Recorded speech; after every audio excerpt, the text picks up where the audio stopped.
Hello and welcome to the second episode of the fifth season of Next Generation's First Generation, the Star Trek The Next Generation watch-along podcast, where on every episode's 30th anniversary, we record a commentary for it. Who are we? Why, we're Patrick Delmore, which is me, and my co-host, which is Sascha Shouty. Say hello to the folks, Sasha. Hello to the folks, Sasha. So today we are looking at the second episode of the fifth season of Star Trek The Next Generation. A fan favorite, although your hosts may be divided on whether or not they like it. It's Darmok. Yes, this is probably one of the top episodes that I love to hate. But without further ado, we'll go into that when we press play. So sync up your device. 5, 4, 3, 2, 1, and play. There is the Enterprise warping along. They're going to Eladrel. Eladrel. Oh, okay.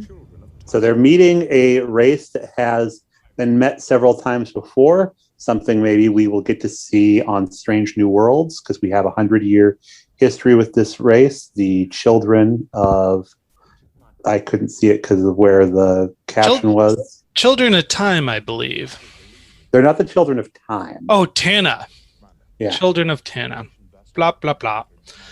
So what's weird about this episode is that it has a language barrier, and that's something that Star Trek has never really tackled before, at least in the Next Generation. And if I recall, this language that they speak is based on 3 main influences. One is which is that every word has to kind of be a poem. They actually took some cues from the Epic of Gilgamesh as well, which is kind of pretty nice. I very much enjoyed that. And they'll be reading Gilgamesh in this episode, in fact. Yes. And then the other inspiration for the language was that everything is a metaphor. Yep. Mm-hmm. And this is exactly what Picard is here to do, is be in situations like this. Now, it doesn't go quite the way he would like it to, but this learning how to communicate with new races is exactly the kind of thing that Picard loves. That's why he joined Starfleet.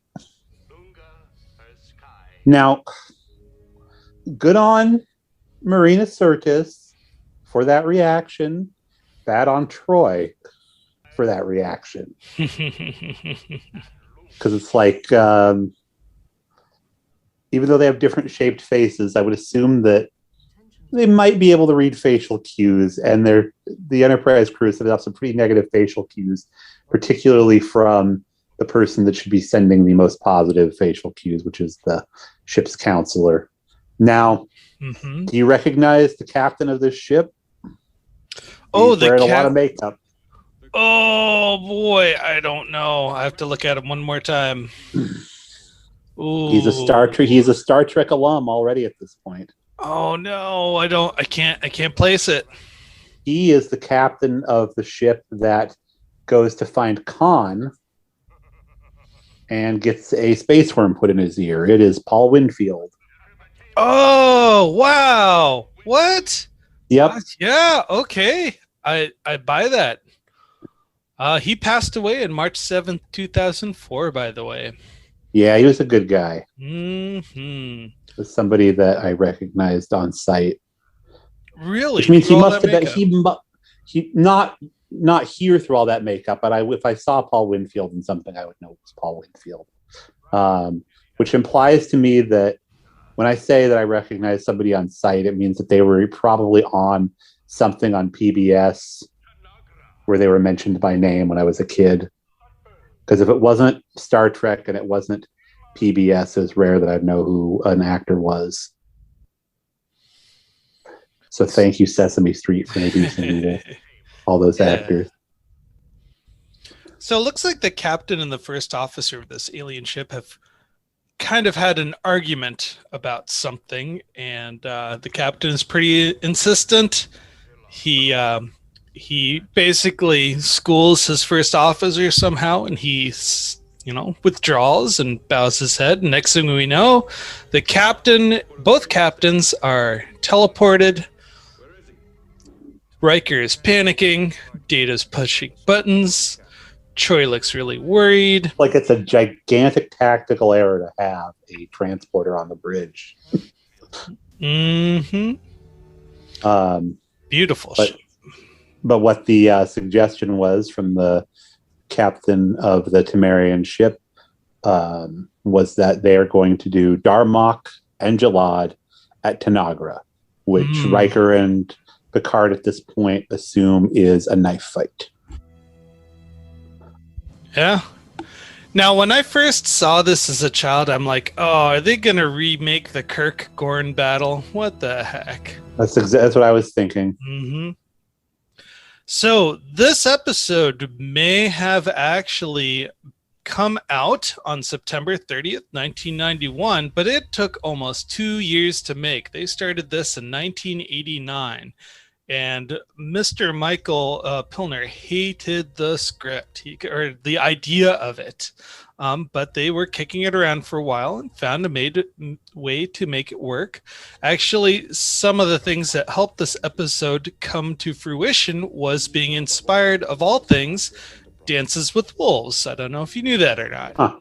So there was a scene where Kevin Costner was interacting with a Native American warrior, and they didn't understand each other's language.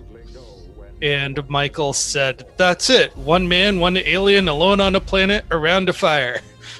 So history was made right after. And you see how the title sequence is a little bit flared out here. Mm-hmm. This is the one season they did that on because it's the 25th anniversary season, and they didn't know it when they were producing it, but it's the year that Roddenberry would pass away. That is correct. I think he passes away in a few episodes from now, if I recall. So anyway, this episode was actually filmed mostly on location at a place called Bronson Canyon. I think the following episode had a lot of filming on Bronson Canyon as well. Yeah, I believe you're right. Still gonna say it. I love those racing strips down the spine of the ship. Yeah. Picard has a nifty action jacket for this episode that we haven't seen before. Yeah, we only see that jacket for about 2 episodes. I know it's in the next one as well. Maybe he gives it up. I want to say he wears it in Generations. I want to say his action figure for the movie Generations had that jacket on. Well, the action figures in Generation had a slightly different uniform than the characters in the actual film. And that's because the toy company was not notified in time that they had changed the designs and they had already gone to production. So you will notice a slight discrepancy. Yeah, Worf has the same idea you do. He's like, all right, Picard's in a contest of champions. That's badass. And Riker's like, Picard is not a hand-to-hand combat guy. And what neither of the brain trust of Riker and Worf put together, although, if you'd consulted Guinan, she would have said it. It's like, Picard's smart enough to win a fight without getting into one. Well, that's not what happens here, which is kind of cool. Well, he's going to make it really clear that he's not here to fight. Mm-hmm.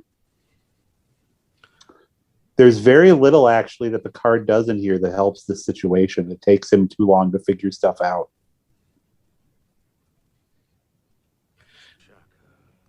Now, you think that this captain, this alien captain here, would try to do a better job at explaining to Picard in nonverbal ways why it's so important he needs that knife. He could have pointed to the ridge line. He could have acted a little bit suspicious, like we need to work together to... Mm-hmm. But no. No, he probably thinks this guy gets wilderness. He gets that there are creatures out here. I shouldn't have to explain this.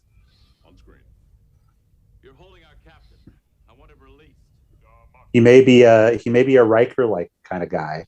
Riker would just throw somebody a knife whose language he didn't speak. True. But it seems like everyone's carrying around one of these ceremonial knives. And the fact that the first officer there doesn't have his, I wonder if that's a double insult. Mm-hmm. Yeah, it's funny now that they've decided that there's a threat. Deanna's face is a little bit more staid than it was when they were just trying to assess what was going on. Deanna doesn't take well to surprise. She doesn't, which is not a good thing for her job. But she comes around in the season, I think, Disaster, where she really kind of puts on her leadership. Yeah, she puts on her leadership pants. Wouldn't it be funny if, and she may already have been, if she was on Law and Order SVU, probably as Mariska Hargitay's old cop buddy. Now hold on. Why are they at least at the same fire? Why are they separated like this? Because Picard thinks this guy's his enemy. He thinks he's got to make his own fire, which he is not able to do. It's unusually suspicious of Picard. Usually he goes in with a bit more of an open mind.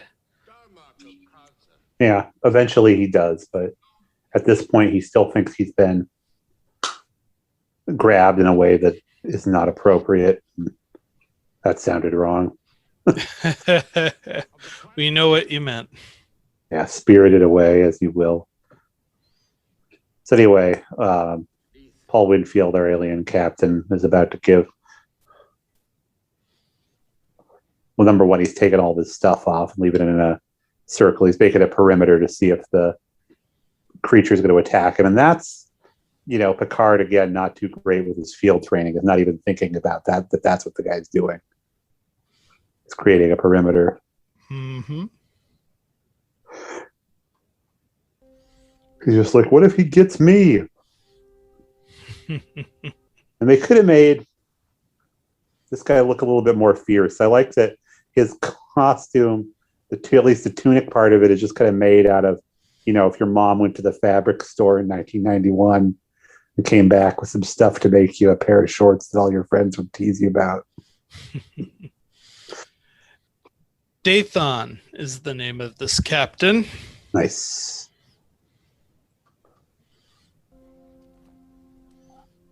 Killed because Picard couldn't figure it out. Mm-hmm. I don't know if you noticed, but Ashley Judd is in this episode. Is she in this one? Mm-hmm. Oh, you're right. That's the next one. Yeah. Yeah, but she's gearing up to be in a bunch of episodes. Mm-hmm. In this episode, she plays a character called Robin Leffler, who I think is one of those ensigns that are just pushing buttons. Mm-hmm. Pretty nifty button pushing. Mm-hmm. But out of all of this, we only had one true stunt double in this episode. Was it for? It's for Captain Paul. Dan? Mm-hmm. Yep. He was an older guy, I think. Like he was probably a little bit older than Patrick Stewart.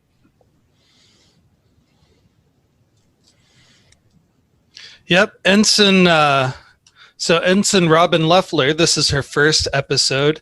If you remember, she's the same character that helps Wesley discover this hypnotic game called the episode The Game. It's coming up. So Picard's got his fire now. Mm-hmm. Does Temba mean fire? Temba, his arms wide. Is Temba a person? Is it a biscuit? Wait, no, you may call biscuits cookies. I've noticed that about you Americans. What I found so frustrating about this episode in the past and why I continue to hate it now, and hate's a pretty strong word. I think in jest, I hate it. I mean, there's some episodes I truly hate. This one's okay. It's just, it's a fun thing to hate. So I don't do well with metaphor. And of course, I doubly don't do well with metaphor when there's no real context to the metaphor. So this guy is kind of speaking half gibberish. I mean, I guess you can kind of tease out his intentions. Well, should we talk about what it is he's actually trying to do with Picard? Yeah, let's get into that. So basically, they have a story in their culture, this alien culture, where two strangers were both adrift at sea, and they ended up on an island together, and they fought a battle. So that was Darmok and Jalad. They ended up on this island, Tanagra, and they fought this monster.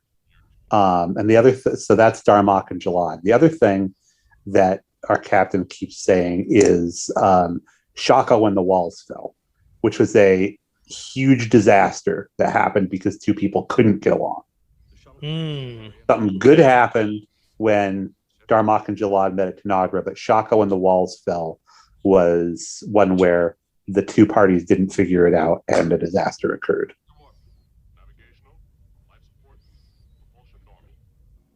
So what are they doing? Flying down?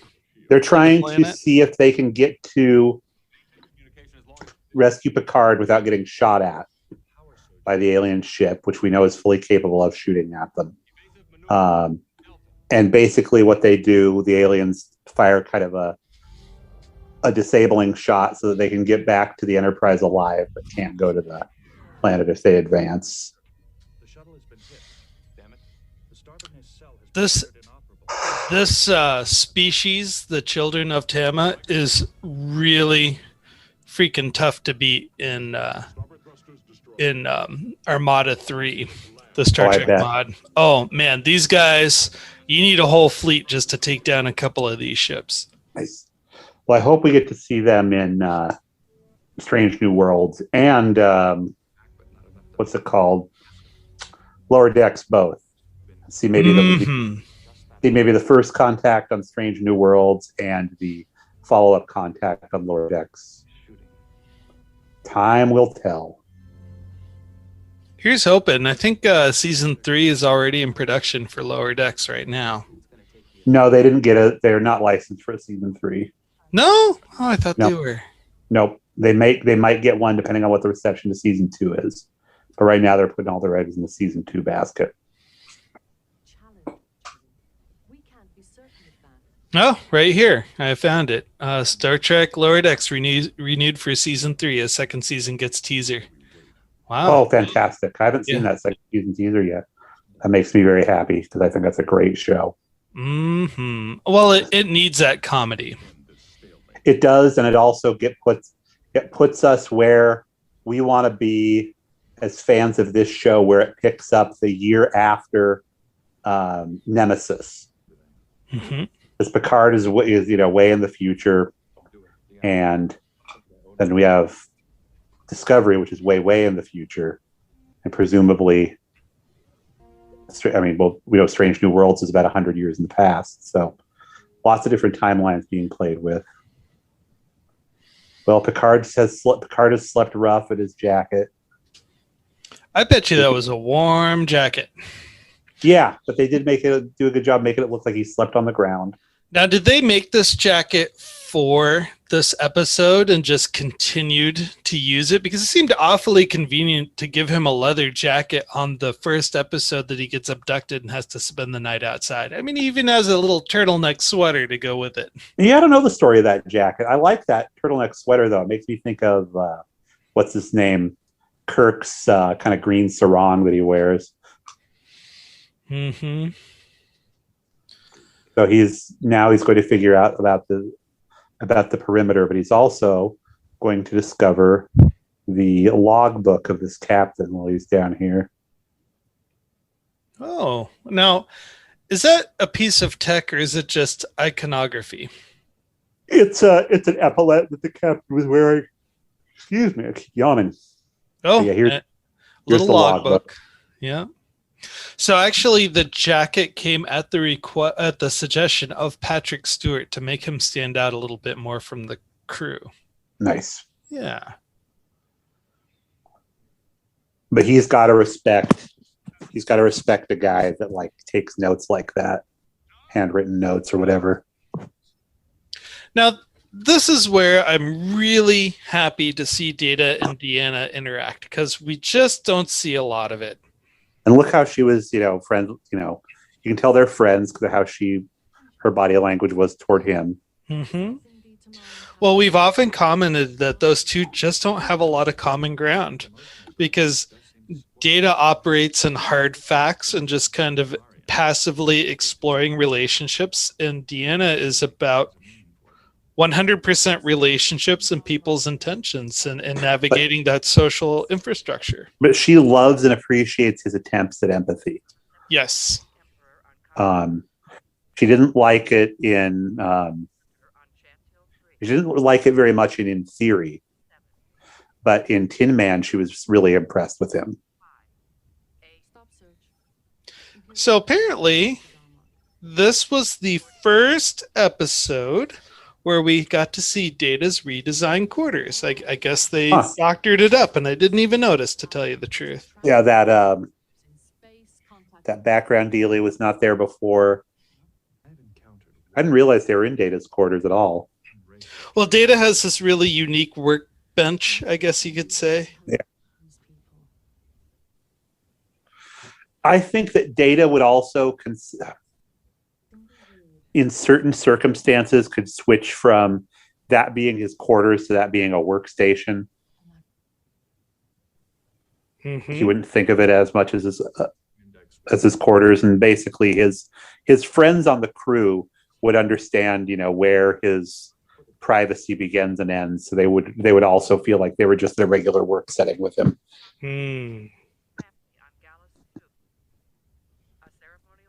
Oh, there we go. They're doing a linguistic all the things search. That Darmok be.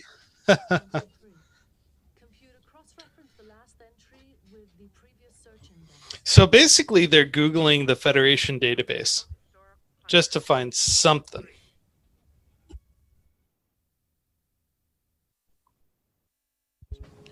And there he is in his beautiful underjacket. Doop-de-doo, the monster's coming. Like, check it out, we gotta fight the monster. It's funny, because if you look at this, without sound, kind of like we're doing now, you can totally see what Paul Winfield tried to communicate to Patrick Stewart. Mm-hmm. He just runs up to him, like, hey, dude, check it out, monster's coming. And we should comment that this makeup is pretty damn good. It really is. I have a little action figure of this captain that Matt gave me. I'm glad you still have that. Yeah, it goes on my Christmas tree every year. We had, back when Matt and I were living together, there was a Klingon action figure that I would always have point at my Riker Funko with his disruptor. And Matt gets to have him, and I get to have Riker. Yay! I still have my Picard Funko. I'm glad. And I got a Klingon knife the other day a friend gifted to me. Me. You were showing me that. Mr. Eddie, who's been on the show a couple of times. Mr. Eddie. Yeah, he drove down from Canada to visit his mom, and he handed me this beautiful Klingon ceremonial dagger. And It is sharp, man. Let me tell you. This is the Forge. Here's where Robin Leffler shows up. There she is. She's an ensign pushing buttons. What's the resonance frequency? Is this before Ashley Judd blew up? Yes. When did she blow up? I'm not sure. She was her big time was in the early 2000s. She did that movie with Hugh Jackman, which I can't think what the name of it was. Yes. Now, at this time, she was definitely inhaling a lot of combustible gases, but she had not blown up yet. Okay, her feature film debut was called The Cuffs in 1992. Oh, so it was actually after this. Mm-hmm. Because this is still late 91. The Cuffs. Well, this is... That sounds like a Skinamax movie. It's a Bruce Evans film. That means nothing to me. So they're fighting this invisible beast. He comes up, reveals himself, fades out again. When I was trying to build a fire, is that a failure? An inability to do something? Oh, he's starting to translate. Yep. Yeah, you get it. You said the things. Yeah, we're playing this game. Matrix levels? Oh, it's amazing how well you think when your life is on the line. Yep. It isn't going to do it. Increase thermal input coefficient to 1. Nothing says diplomacy like beaming two captains on a planet to fight something. It's a very Star Trek concept. I don't think You know, you see that. You know, it would be neat if Shaka When the Walls Fell was something that involves Starfleet, involves Captain Pike. Ooh, yeah, there you go. Mr. O'Brien. Mr. O'Brien transports. Now, if I remember, he transports the captain out of there, and it gets the other captain hurt real bad. No, he freezes him because he's not able to get him all the way. Oh, okay. Sometimes that kills you, and sometimes it's just annoying. Oh, darn. That is a really cool creature. I want to know how they came up with the Darmok. That's not the Darmok. That's not the Darmok? No. Darmok is their hunter figure in mythology, their Gilgamesh, if you will. I don't think the monster actually has a name. There is a really cool horror anthology called VHS, and one of the stories in it is about a creature that's so evil that it can't be captured on film. Mm. And so they do some really cool video editing stuff with it, where it's like the people can see it, but they're trying to document it visually, and you, the viewer, can see certain stuff that it does, but not it. It almost looks like a phased triceratops. Yep. Look at the head. Well, of the thing. costume is probably not as cool looking as this effect. Oh yeah, no doubt. Yeah, it's a Power Rangers villain to be sure. Yeah. No. Yes. No, Good. No. Got a piece of him, Commander, but that's all. Good acting. A piece of him. Jesus, O'Brien. Drunk at the switch again. Save the thumb. Yeah. Oh, he's getting Just rips this poor guy up. With the white blood even. The Tamarian and the entity are in close proximity. The Tamarian's life signs. Did they just call it the entity? Yep. Hmm.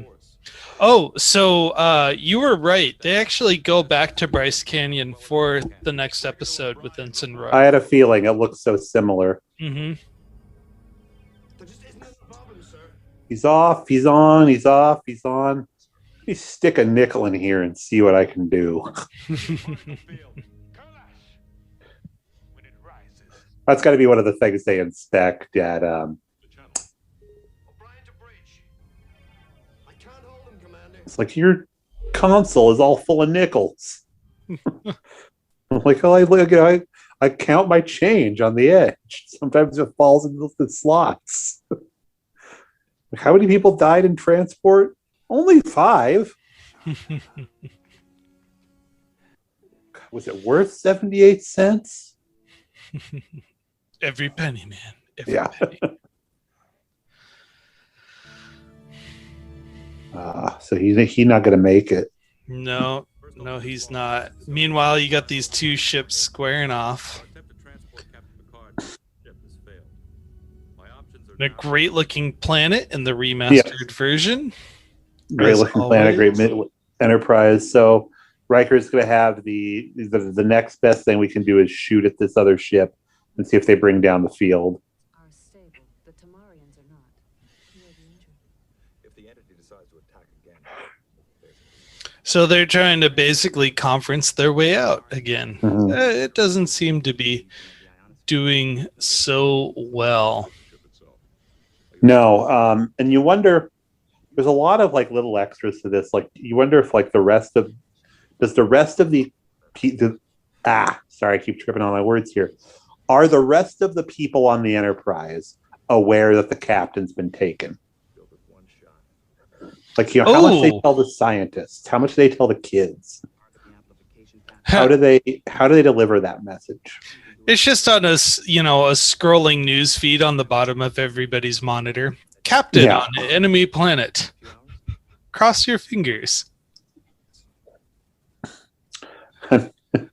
All the kids at the school and the ship are like, let's just debate what's going on with the captain on the planet instead of our lessons. They have like a police band that's all of the communications between the senior officers they can just listen to. Just dial it in. Yeah, that would be kind of neat. Creature. I want to know more about this creature, and I am just not seeing So Troy's kind of figured out how their language works, but their problem is they don't know any of the metaphors for the Temerians. So they can't really communicate with them because they don't have comparable metaphors. No, they need to pull from scratch and just out so of Riker's observation. like, well, they understand gunfire. Alone wouldn't have any meaning. That's correct. We'll get them. For instance, we know that Darmok was a great hero, a hunter, and that Tanagra was a learner. Like when I was in school, they called me Get 'em Riker.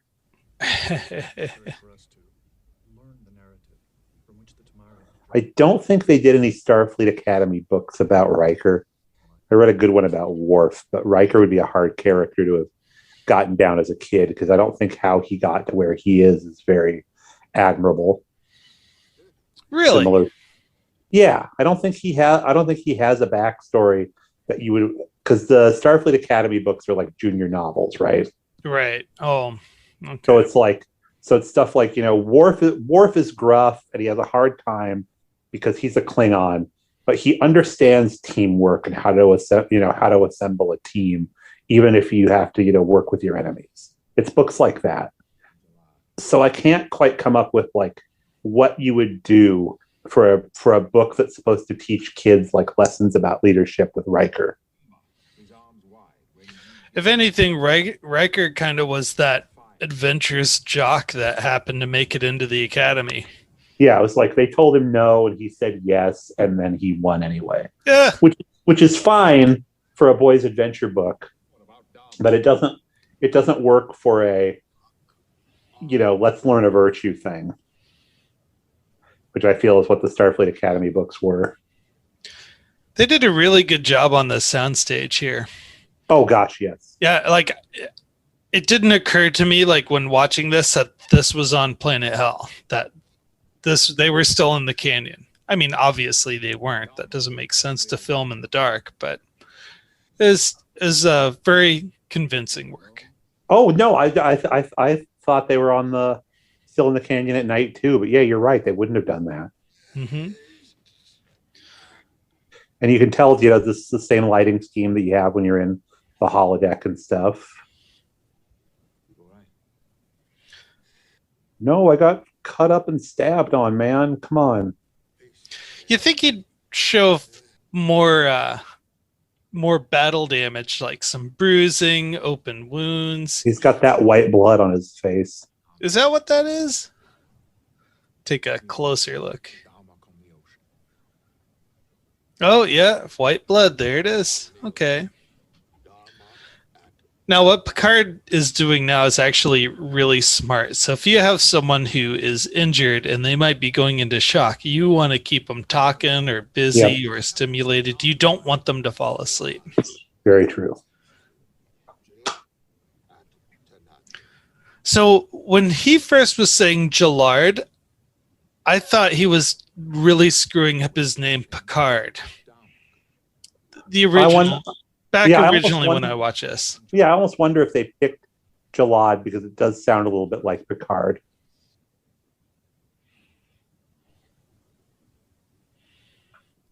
The beast. The monster. It was a creature. Mm-hmm. Yeah, what do we have to do to be considered creatures? What if that thing was just as intelligent as a human? Well, that's a lot of things that I think Star Trek misses out on, is that it's sentient, but it's evil. Yep. Well, evil is just an interpretation of your value system compared to that life form's actions. Yes. So I eat beef, but most people would consider that evil. But then if you have a race of space cows, you're like, oh my God, they're growing and murdering people of our own kind. That's not good. They're evil. They need to die. Yeah, some people don't like it. Some, like, vegans don't like it. No. Hey, this was the first episode where we saw the Type 6 shuttlecraft. Yay. Is it? I'll be danged. Yeah. It's funny because, you know, they have a lot of shuttlecraft, but they're so peppered in, you don't really pay attention to what's going on. Better than that little 2-seater cube that they had back when Data was abducted. The boys on Greatest Generation call that the bunk bed shuttle. Mm. Oh, this conversation. Picard's going to tell him the tale of Gilgamesh. And I tell you, I watched this at work, and I teared up a little bit at this. Really? I did. And what's funny is this is only the second time. That was only the second time I'd ever seen this episode. Somehow, when it originally aired, I totally missed it.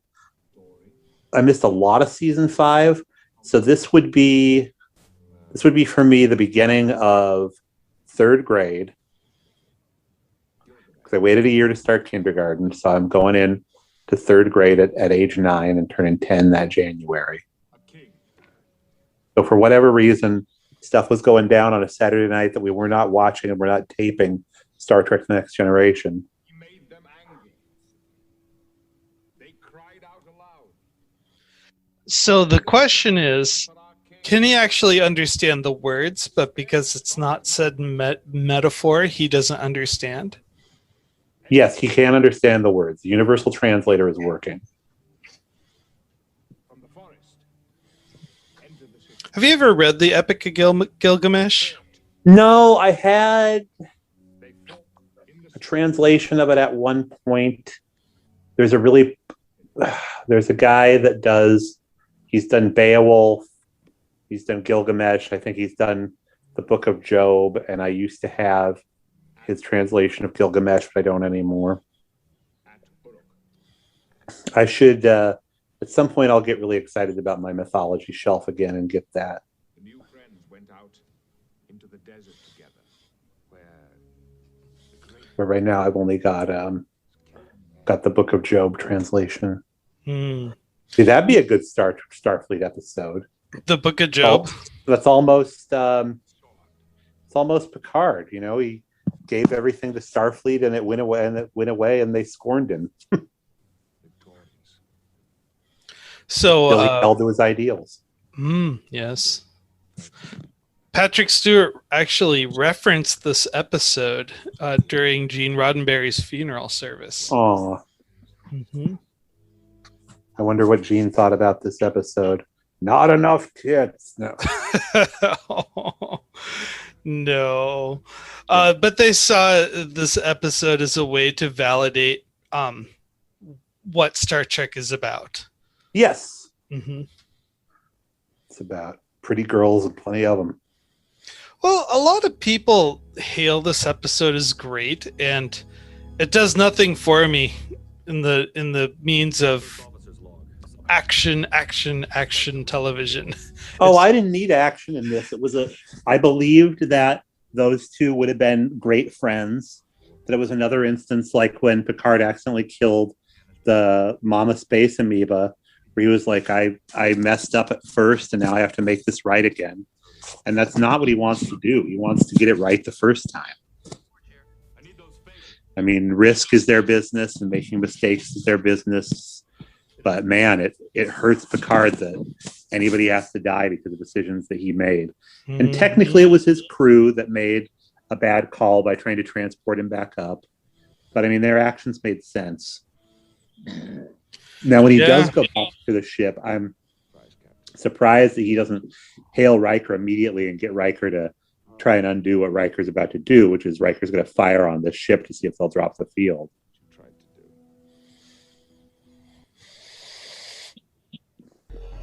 Boy, Picard's pessimistic. Nobody will ever know what that guy tried to do. Never come back. Ooh, is that real Picard tummy? I think it is. It's real Picard tummy. No stand-in abs here. Yep. He's got that real nice line of hair that just goes right from the chest all the way down. That's called the treasure trail. Yep. We're an equal opportunity podcast, folks. So there's the monster. Now Picard is getting beamed away. Yeah. Monster jumps. Okay, stand still. I would love it if O'Brien was like, drop the knife, and just shoots Picard. I didn't know what to do. And now they're getting attacked. Yeah. So Riker shot first. I just don't understand it, because at the death of a captain and a shooting match between two ships, just to have a conversation, that just seems incredibly inefficient to me. It's happened before. It's happened in real life with cultures meeting. Right. Well, the joke in Hitchhiker's Guide to the Galaxy, you had the Babel fish, and you would put this thing in your ear and it would translate anything that you would hear. And the irony is that with everyone using the Babel fish, it's actually led to larger and bloodier wars. And that's because nobody, had the getting to know you phase. They're just like, give me your stuff. No. The river Tamok in winter means shut up in your crazy language.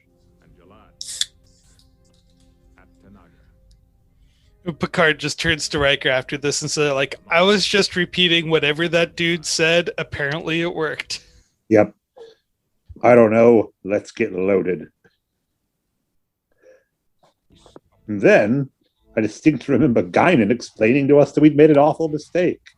Now, at that point, I was too drunk to understand what that mistake was, but it was a jolly good time. So he was able to let him know his captain's dead. And now these three guys participate in a little ritual, which Picard watches, and he's like, "Hey, I got his log. Saved it for you." And they beam it over. Okay. And now they have a new legend. They've formed a new memory. If he could put together those three things, then they could have had an effing conversation. That's what makes me so angry. It's like, okay, obviously this isn't a static language that's stuck in the past. If they can add to the story, they can have an effing conversation. Yeah, it's going to be interesting, in this fictional Strange New Worlds episode to see, like that would have ended up failing at all of the other times that they met up. Now, maybe this would be I'm sorry, it just occurred to me, this would be the perfect Lower Decks episode where Boimler is trying to translate what's going on. Mm-hmm. And you have the chaos and the battle on the planet and whatnot, but the only difference is it's the Cerritos instead of the Enterprise. So Boimler's on Titan now. Oh yeah, true. That means we'd still have Riker firing at the at the children of Tenno. I love Picard's, reading a regular book. Gets the pad on what's going on. Oh, hey, Gilgamesh. I know that one. The guy had a big beard like me. He's out of uniform. Out of the new uniform. Oh, that's right. He's not reading Gilgamesh. He's reading Homer, the Odyssey. Mm-hmm. Maybe his jacket's just down at the tailor's. Well, there's something to be said about this episode, because when you look at our culture, the human culture's quest of literature, there's a lot of the same stories told and retold and redressed over and over and over again. Mhm.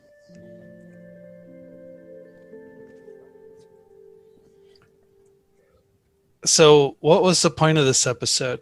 It was Picard getting to do what Picard likes to do, which is making contact and solving a puzzle. It was a puzzle.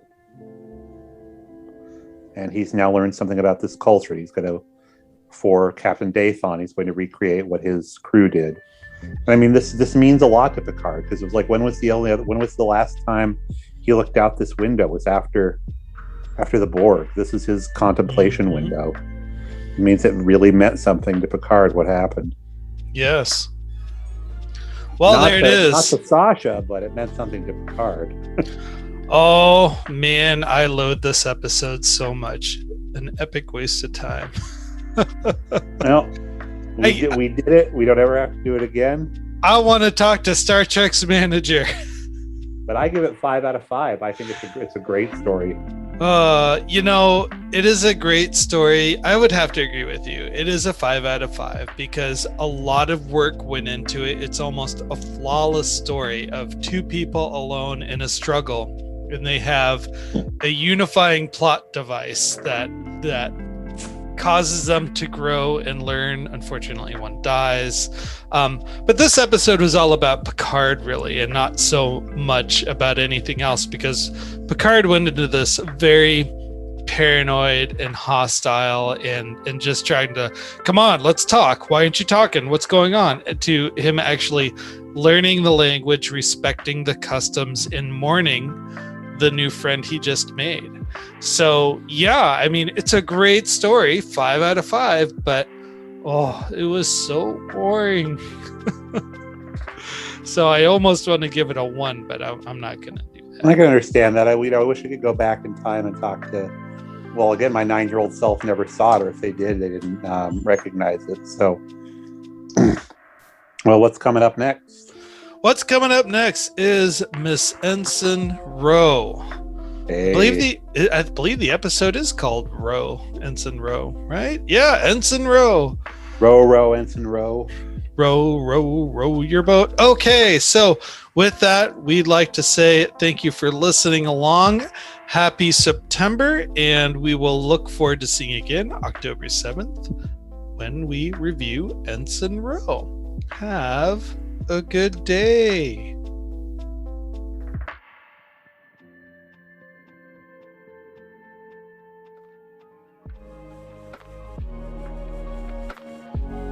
Music provided by lofigirl.com. Artists include Tenno, Daydreaming, BVG and Mondberg, Insomnia, WYS, Snowman, Bcalm and Banks, Because.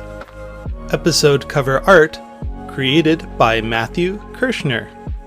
Podcast logo and main cover art provided by David Clawwitter. Audio engineering done by Sascha Schaudies.